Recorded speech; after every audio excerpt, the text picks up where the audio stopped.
Okay, I'll just show you how to set the sat nav in this BMW 4 Series. So from any screen, nav is the bottom right at the front. So click on nav.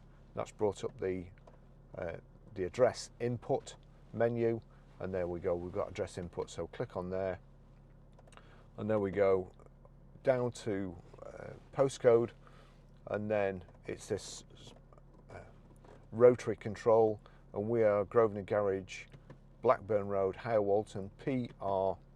Now that was letters, we need numbers. Numbers are down here.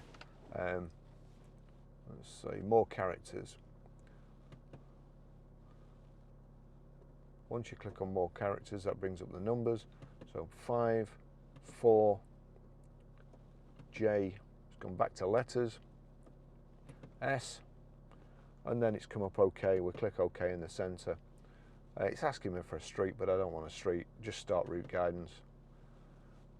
It's giving me choices there. They're all the same choice. Click on start route guidance. Please follow the road for 1 mile. Way overcomplicated, but that's how you do it. Thanks for watching.